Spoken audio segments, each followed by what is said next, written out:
हाँ बिल्कुल तोड़ मरोड़ का बयान किया गया और लोगों में जानबूझ करके नफरत फैलाने की कोशिश की जा रही है।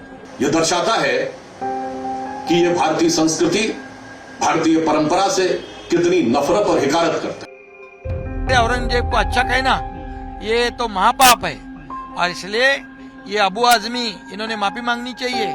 समाजवादी पार्टी के नेता और महाराष्ट्र विधानसभा में मानखुर्द शिवाजी नगर सीट से विधायक अबू आजमी ने औरंगजेब को महान बताया है। इसके बाद हंगामा शुरू हो गया। इस बयान को लेकर महाराष्ट्र में सियासी बवंडर खड़ा हो गया। अब अबू आजमी ने इस मामले पर सफाई दी है। उन्होंने कहा कि उनके बयान को तोड़ मरोड़ कर पेश किया गया है। उन्होंने छत्रपति शिवाजी महाराज, संभाजी महाराज को लेकर कोई अपमानजनक टिप्पणी नहीं की है।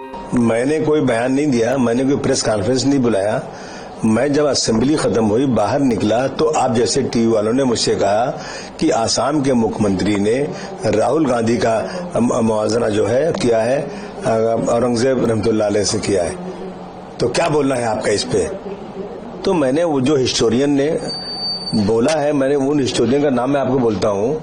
वो इसमें देखिए सतीश चंद्रा जी हैं और अद्री कुरुस्की है, डॉक्टर राजीव दीक्षित, डॉक्टर राम पुनियानी, अवध ओझा साहब, मीना भार्गव, ये बहुत सारे लोग हैं हिस्टोरियन जो इन्होंने औरंगजेब के बारे में बोला है। मैंने वही बात दोहरा दिया, मैंने कोई प्रेस कॉन्फ्रेंस तो बोला नहीं था। अब इस बात को किस एंगल में ले जा रहा है, कैसे किया जा रहा है, मैंने इस पे कोई ऐसी चीज नहीं बोला है कि किसी महापुरुष का अपमान हो। मैं महापुरुषों का आदर करता हूँ, महापुरुषों का सम्मान करता हूँ और खासतौर से छत्रपति शिवाजी महाराज, छत्रपति शाहू महाराज, छत्रपति संभाजी महाराज, इन लोगों ने महाराष्ट्र नहीं बल्कि बहुत इंसाफ किया लोगों के साथ, हर धर्म के साथ किया है। मैं कैसे उनके खिलाफ बोल सकता हूँ। ये लोग जानबूझ करके ये जबरदस्ती की इशू खड़ा कर रहे हैं। हाँ बिल्कुल तोड़ मरोड़ का बयान किया गया और लोगों में जानबूझ करके नफरत फैलाने की कोशिश की जा रही है। देखिए, अगर मैं कोई मन गढ़ंत बात बोल देता, बगैर देखे पढ़े कुछ बोल देता किसी के बारे में गलत सही, तो आप बात कर सकते हैं। मैंने तो उन लोगों को जो पढ़े लिखे हिस्टोरियन है उनकी बातों को दोहराया है और उन हिस्टोरियन की बुकों पर आज तक कोई बैन नहीं लगा है, उनके खिलाफ कोई कार्रवाई नहीं हुई है। तो फिर उन्हीं बात को दोहराने की वजह से मेरे ऊपर कार्रवाई हो जाए, मैं समझता हूँ कि ये बिल्कुल सही नहीं है। देखिए, मैं इन चीजों का जवाब देगा मुझे ठीक लगता नहीं, क्योंकि यहाँ सीधे सीधे कहने की 20 लाख मुसलमानों को मार दो, मस्जिद में घुस करके जो है मारेंगे लोगों को, मस्जिद में कुरान शरीफ जला दे रहे हैं, ऐसी बहुत सारी चीजें मुसलमानों के खिलाफ हो रही है, लेकिन उस पर कोई FIR नहीं हो रहा है। तो बोल के फायदा क्या है। जिनको जो बोलना बोले, उनको सरकार का सपोर्ट पूरा है, सरकार में बैठे हैं और जितना मुसलमानों के बारे में गलत बोलेंगे उतना उनका वोट बैंक बढ़ता है। तो बोले मैं क्या कर सकता हूँ, मेरे बस कुछ नहीं है। वहीं इससे पहले औरंगजेब की तारीफ पर अबू आजमी को बीजेपी और शिवसेना ने जमकर घेरा था। शिवसेना प्रमुख और महाराष्ट्र के उप मुख्यमंत्री एकनाथ शिंदे ने अबू आजमी से माफी मांगने की मांग की थी और उन पर देशद्रोह का मामला चलाने की भी मांग कर दी थी। उनका बयान बहुत ही गलत है और निंदाजनक है।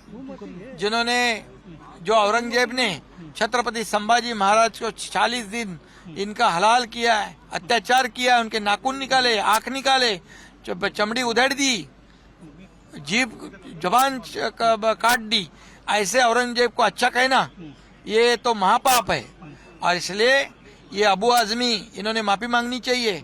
या हमारे मुख्यमंत्री उन्होंने भी बहुत ही गंभीरता से उनकी बात को लिया है और निश्चित रूप से ऐसे अबू आजमी को जिन्होंने देशभक्त का अपमान किया है, शिवाजी महाराज, छत्रपति संभाजी महाराज, ये हमारे राष्ट्र पुरुष थे, ये राष्ट्र पुरुषों का अपमान है, इसलिए उनके ऊपर देशद्रोह का गुना दाखिल करना चाहिए। समाजवादी पार्टी के नेता अबू आजमी और उसके उपरांत कांग्रेस पार्टी के नेता राशिद अल्वी और उदयराज जी के द्वारा अकारण अवांछित रूप से इतिहास के सबसे क्रूर और अत्याचारी शासकों में से एक औरंगजेब का महिमा मंडन संपूर्ण भारतीय समाज के लिए बहुत अपमान की बात है और यह कांग्रेस पार्टी और इंडी गठबंधन की पुरानी फितरत है। इससे पूर्व भी इनके राज्यसभा सांसद इमरान प्रतापगढ़ी औरंगजेब की कब्र पर जाकर फातिया पढ़ चुके हैं।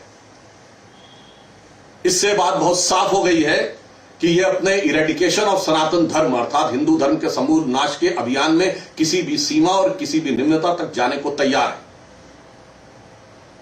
इन बयानों से एक बात और साफ हो गई, जो बुलाने पर भी अयोध्या में श्री राम लला को प्रणाम करने नहीं गए, जो 66 करोड़ लोगों के स्नान करने के बाद भी प्रयाग के महाकुंभ में स्नान करने नहीं गए, वही आज भारत के ही नहीं दुनिया के इतिहास के सबसे क्रूर और अत्याचारी शासक औरंगजेब का गुणगान करने में लगे। यह दर्शाता है कि यह भारतीय संस्कृति, भारतीय परंपरा से कितनी नफरत और हिकारत करती है। बता दें कि मुंबई में संवाददाताओं से बातचीत करते हुए अबू आजमी ने कहा था कि फिल्म छावा में इतिहास का चित्रण पूरी तरह से सही नहीं। औरंगजेब ने कई मंदिर बनवाए। मुझे नहीं लगता कि औरंगजेब एक क्रूर प्रशासक था। जब उनसे पूछा गया कि क्या संभाजी के प्रति उनका रवैया क्रूर था, तो आजमी ने कहा था कि ये सत्ता का संघर्ष था, हिंदू और मुसलमानों के बीच संघर्ष नहीं। बाद में अपने बयान पर सफाई देते हुए भी आजमी ने यहाँ तक कह दिया था कि औरंगजेब काल में भारत सोने की चिड़िया थी। नहीं, कार्रवाई कर दीजिए, कोई बात नहीं। अगर कानून से गलत है तो कर दीजिए, लेकिन मेरा कहना ये कि राजा लोग सत्ता और संपत्ति के लिए संघर्ष करते थे। उनका वो धर्म के नाम पे उनका कोई काम नहीं था कि धर्म हिंदू करो मुस्लिम करो। जिसने 52 साल तक हुकूमत किया हो, तो अगर जबरदस्ती हिंदुओं को मुसलमान बनाना चाहता हो तो भारतवर्ष में कितने हिंदू मुसलमान बन जाते। ये सारी चीजें कब शुरू हुई हैं? 1857 की गदर में, जब मंगल पांडे ने बलिया से इस लड़ाई शुरू करी, तो उसका साथ देने वाले सबसे पहले मुसलमान थे, बहादुर शाह जफर। अंग्रेजों को लगा ये हिंदू मुस्लिम साथ रहेंगे तो हम आजादी की लड़ाई, हम इस लड़ाई में यहाँ राज नहीं कर सकते हैं। इन्होंने इस तरह हिस्ट्री को बदनाम शुरू किया। मैं फिर कह रहा हूँ कि औरंगजेब रहमतुल्लाह अलैह जो हैं, उन्होंने मंदिर तोड़ी तो मस्जिद भी तोड़ी है उन्होंने।